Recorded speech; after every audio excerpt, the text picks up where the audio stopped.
ایک واقعہ سنا کہ ایک صحابی اپنی ازدواجی جھگڑے سلجھانے کے لیے حضرت عمر کے پاس گئے تو حضرت عمر کی خود اپنی زوجہ سے اختلاف چل رہا تھا اور گھر سے باہر آواز آ رہی تھی. سوال یہ کہ عورت کی آواز. حضرت عمر کے پاس ایک شخص آیا تھا اپنی بیوی کی شکایت لے کے, تو دیکھا حضرت عمر کی بیوی خود حضرت عمر کو کچھ تھوڑا اونچی آواز میں کچھ ڈانٹ رہی تھی. یہ روایت ہے, مجھے پوری سند کی تحقیق نہیں ہے. تو حضرت عمر نے جواب دیا کہ بھائی اس سے مجھے کتنے سارے فائدے ہیں. وہ حضرت عمر کے الفاظ کا میں اپنے الفاظ, کیونکہ بہت عرصہ ہو گیا یہ واقعہ پڑے ہوئے, تو وہ اپنے الفاظ میں بیان کر رہا ہوں کہ اس کی وجہ سے میں زنا سے بچا ہوا ہوں, میری حلال تسکین کا یہ ذریعہ بنتی ہے, اور گھر سنبھالا ہوا اس نے. تو خلاصہ ان کا یہ ہے کہ بھائی جب آپ کے کسی سے اتنے فائدے ہوتے ہیں تو کچھ کڑوی کسیلی برداشت کرنی پڑتی ہے. گھر ایسے ہی چلتا ہے, چنگیز خان اور ہلاکو خان کی طرح گھر کو نہیں فتح کیا جا سکتا. تو کچھ آپ برداشت کرو, کچھ وہ برداشت کرے گی, اسی طرح گھر چلے گا. یہ جو لوگ کہہ رہے ہوتے ہیں نا میں بہت زبردست کنٹرول کیا ہوا ہے, ایسے کنٹرول میں ہے, یہ یا تو پھینک رہے ہوتے ہیں یا چنگیز خان کی اولاد سے ان کا تعلق ہوتا ہے, ورنہ ایسا ہوتا نہیں ہے.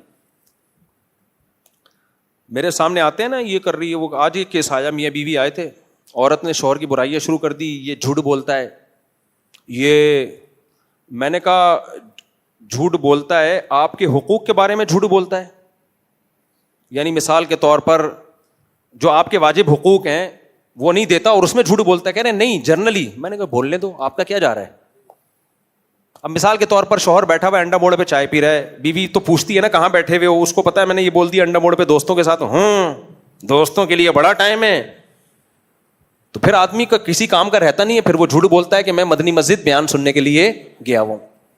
اب غلط تو یہ بھی ہے, لیکن تمہارا کیا لینا دینا بھائی, گھر سے باہر ہے تو چھوڑو اس کو, فون کر کے اس کو کنٹرول کر کے. دماغ خراب ہوتا ہے آدمی کا. وہ کو پتا ہے سچ بولوں گا تو, اب جس کی 2 شادیاں ہیں وہ سچ بول سکتا ہے, میں دوسری کی باہوں میں بیٹھا ہوا ہوں. ایسا ہوتا نہیں ہے, لیکن ایک مثال دے رہا ہوں. تو یہ تو میں نے کہا بھائی آپ کے بیسک حقوق ادا کر رہا ہے نہیں کر رہا, اور آپ کے بیسک حقوق کے معاملے میں اگر جھوٹ بول رہا ہے تو بتاؤ مجھے. باقی جھوٹ بولنا بری بات ہے, اس کو میں الگ سے سمجھا دوں گا, لیکن اس کی ٹینشن آپ مت لو. تو ایسے بہت ساری چیزیں تھیں جو کہنے لگی مجھے گھمانے کے لیے لے کے جاتا ہے لیکن ماں باپ سے چھپا کے. میں نے کہا یار یہ عجائب گھر میں رکھنے کے قابل ہے, اتنا نیک شوہر. میں نے کہا ماں باپ سے چھپا کے. کہہ رہے یار اگر ماں باپ کے کو بتا کے لے کے جاؤں گا تو پھر ماں باپ پوچھیں گے یار ہمیں تو کبھی اتنا گھمایا نہیں, بیوی کو بہت گھما رہا ہے اس لیے مجبوری ہے. تو میں نے کہا گھما تو رہا ہے نا, کہ نہیں گھما تو رہا ہے لیکن بتا کے جائے نا, مرد کا بچہ بن کے جائے. میں نے کہا آپ کا مقصد سوائے بیٹے کو ماں باپ سے لڑوانے کے علاوہ بولو کچھ بھی نہیں. آپ کو آم کھانے سے مطلب ہے, پیڑے گننے سے تھوڑی. اب اس کی کوئی مجبوری, ماں باپ غلط کر رہے ہیں کہ چھپا کے بہو کو لے کے جا رہا ہے. ماں باپ کو چاہیے بولے میں لے کے جا, ماں کو چاہیے بولے میں تیرا ابا بھی مجھے گھمانے لے کے جاتا تھا, بتا کے لے کے جاتا تھا تو میرے سامنے لے کے, لیکن اب ماں بڑے ظرف کی نہیں ہوتی.